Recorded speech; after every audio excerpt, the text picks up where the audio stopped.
Bismillah, Assalamualaikum warahmatullahi wabarakatuh. My name is Sally Damayanti. I'm from English Education Department 90A.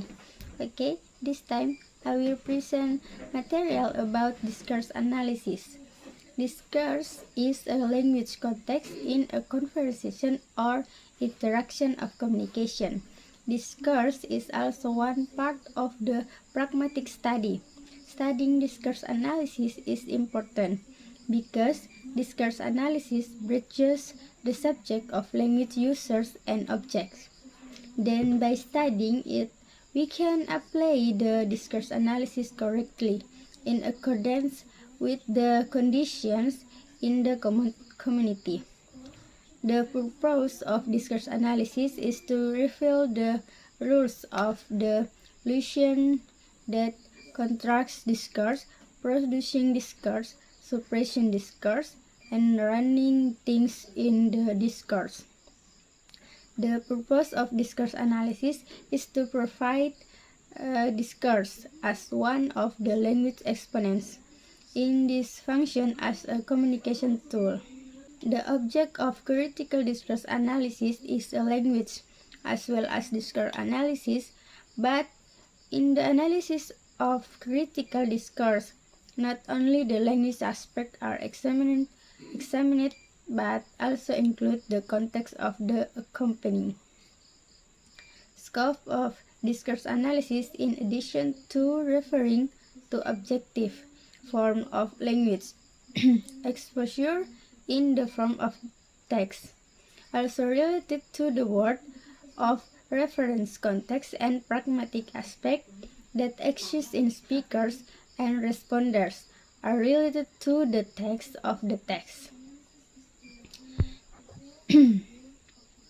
Discourse analysis studies more on linguistic phenomena, but micro and macro. While analysis of critical discourse analysis, the phenomenon of discourse related to socially which is to explore the reason why a discourse has a particular structure of social relations. And the last one, data collection, is discourse analysis involves collecting examples of text and messages that are relevant to the problems being investigated. This may consist of existing documents, such as speech by company executives, pre-releases, international memos, and advertisements. Oke, in bahasa, discourse analysis yaitu studi tentang cara bahasa digunakan di antara orang-orang baik dalam teks tertulis atau dalam situasi lisan.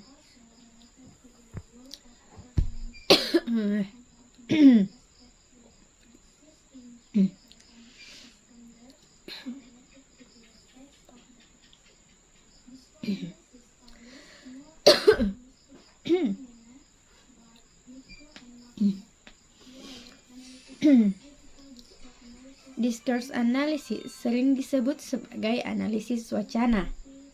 Mempelajari discourse analysis itu penting karena discourse analysis menjembatani subjek, pemakai bahasa, dan objek. Maka, dengan mempelajarinya, kita dapat menerapkan discourse analysis itu dengan tepat sesuai dengan kondisi yang ada di masyarakat. Tujuan analisis wacana adalah untuk mengungkapkan kaidah kebahasaan yang mengkonstruksi wacana, memproduksi wacana, memahami wacana, dan melambangi suatu hal dalam wacana. Tujuan analisis wacana adalah untuk memberikan wacana dalam fungsinya sebagai alat komunikasi. Ruang lingkup analisis wacana selain merujuk pada wujud objektif, paparan bahasa berupa teks juga berkaitan dengan dunia acuan, konteks, dan aspek pragmatik yang ada pada penutur maupun penanggap adalah keterkaitan dengan unsur layer teks. Analisis wacana lebih mengkaji pada fenomena linguistik, baik mikro maupun makro.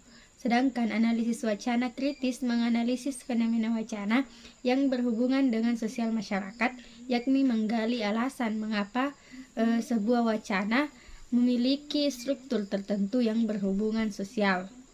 Pengumpulan data dalam analisis wacana melibatkan pengumpulan contoh teks dan pesan yang relevan dengan masalah yang sedang diselidiki. Ini mungkin terdiri dari dokumen yang ada seperti pidato oleh eksekutif perusahaan, siaran pers, memo internal, dan iklan. I think enough. Assalamualaikum warahmatullahi wabarakatuh.